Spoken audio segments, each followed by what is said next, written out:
Okay, for the example problem for the topic of isentropic process, so let's read.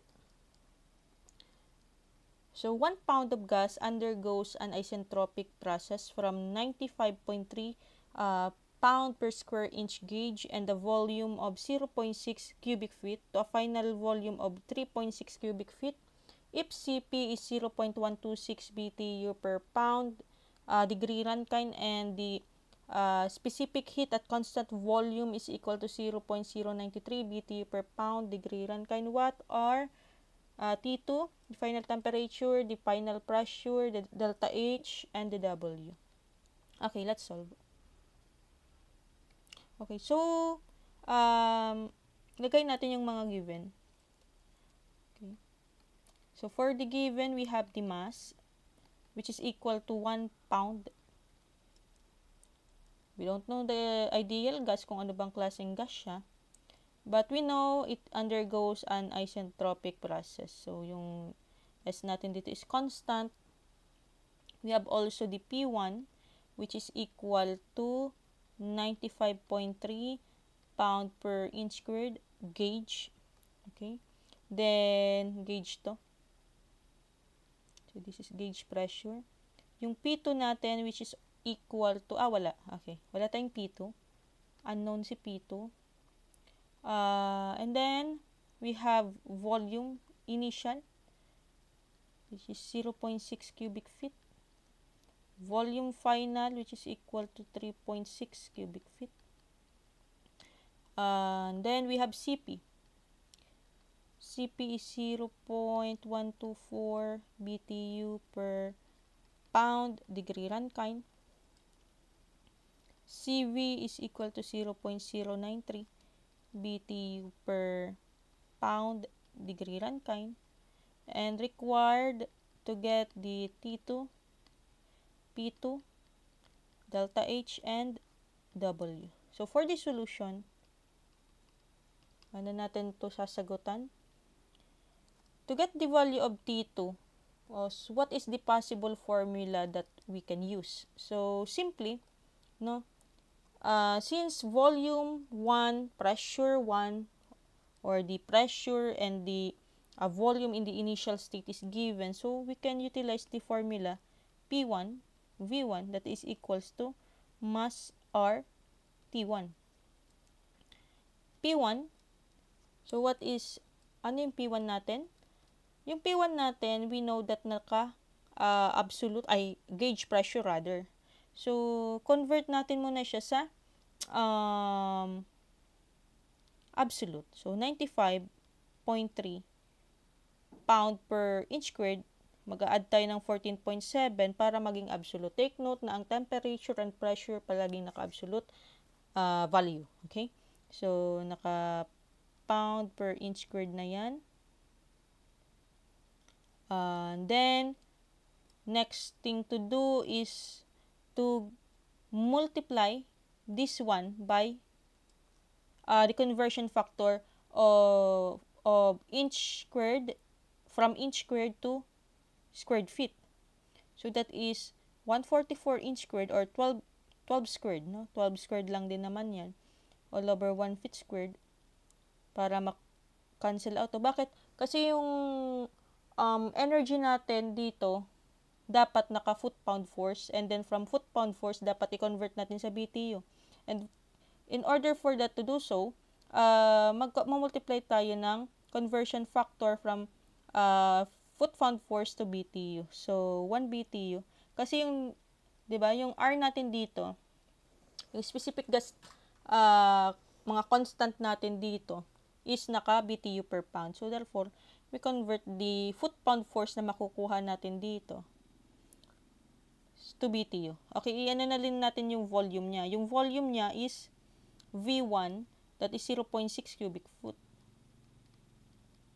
Okay, so 1 BTU is 2778 foot-pound force.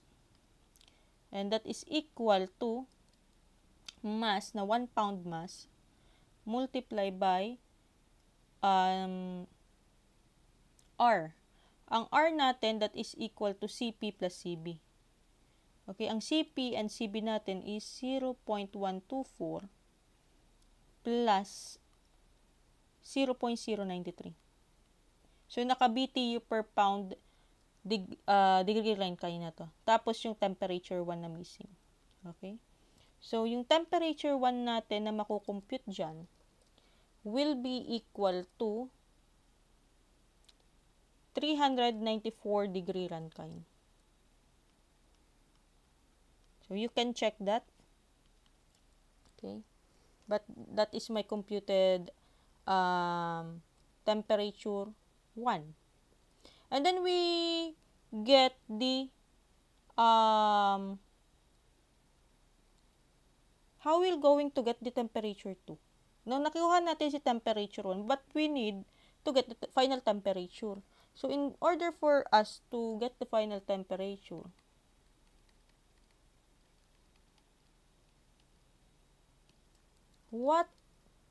isipin natin kung ano yung possible na gagamitin nating formula. So, pressure 2 is not known, right? We have only the pressure 1. But we have the value now of temperature 1. We have also the value of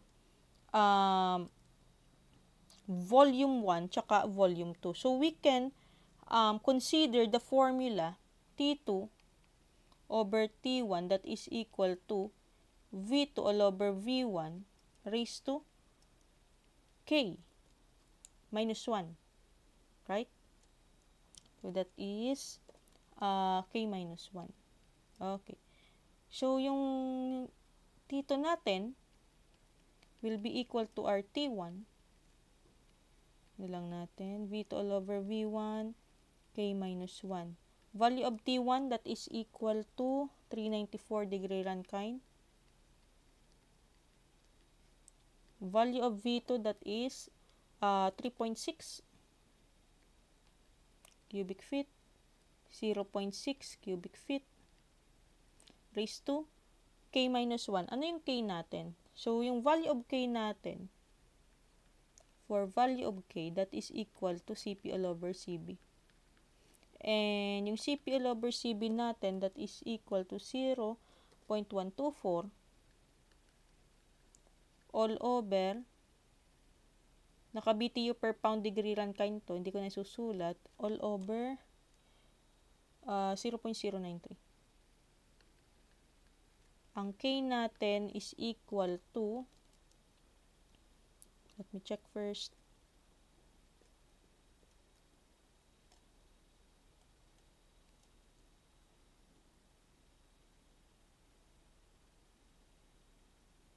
1.33.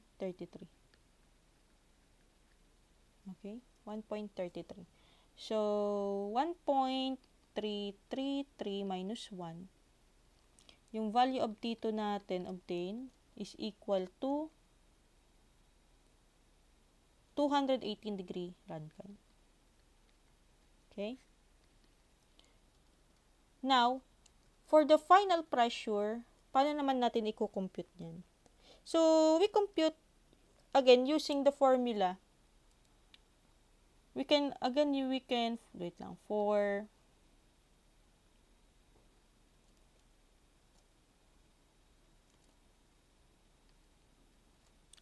final pressure. No, either we use the formula P at T2 all over T1 that is equal to pressure 2 all over pressure 1 multiply by K minus 1 all over K, or that is equal to V1 all over V2 multiply by K minus 1. Pwede naman, no? Ito ng T2 all over T1, may T2 ka naman, may T1 ka. Pero sige, gamitin ko tong V1 all over V2. So, for P2, this one, P2 natin, missing. P1 natin is known. Ang P1 natin is 95.3 plus 14.7 para maging absolute. That is raised to 1.333 minus 1 all over 1.333. That is equal to, gayahin na lang natin to, 3.6 all over 0.6 raised to 1.333 minus 1. So, value of P2 natin, that is equal to, let me check, 10.8 PSIA. Okay? So, yun yung value of P2. And for the value of work non-flow, what is the formula for work non-flow? The formula for work non-flow, that is equal to P2 V2 minus P1 V1 all over 1 minus K. Okay, meron na tayong P2, meron tayong V2, P1, V1. So, let's substitute na lang. P2, 10.8 PSI. Absolute. Multiply by, volume 2 natin is 3.6 minus P1, that is equal to P1 natin, 95.3. PSIG to, gauge, plus 14.7 PSIA. Times V1, 0.6 cubic feet. Ada cubic feet man, all over 1 minus 1.333. So, work done flow natin dito is in a negative value. So, that is equal to, hindi naman, 15.6 BTU. Okay? 15.6 BTU. Okay?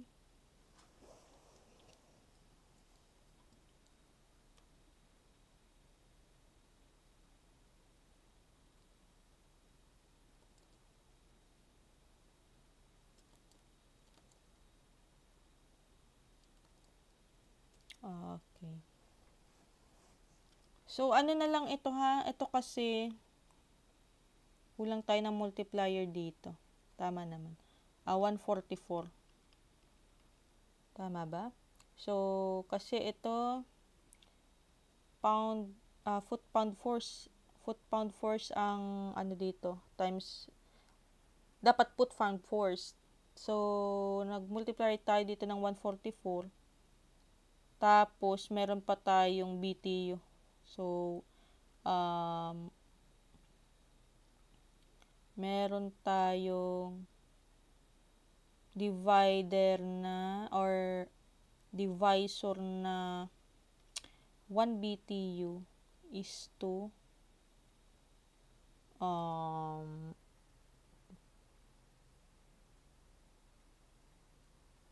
778.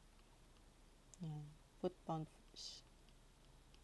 So, ang kakalabasan natin dito is 15.6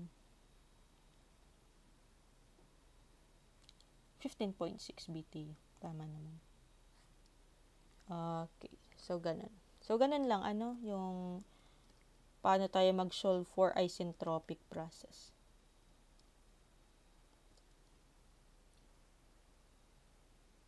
So, pag-aralan na lang ito, and then, take note na lang sa mga formula. And of course, yung bakit tayo nag-arrive sa formula na yun. The principle behind the formula. Okay, so that's it. Thank you for listening. Bye.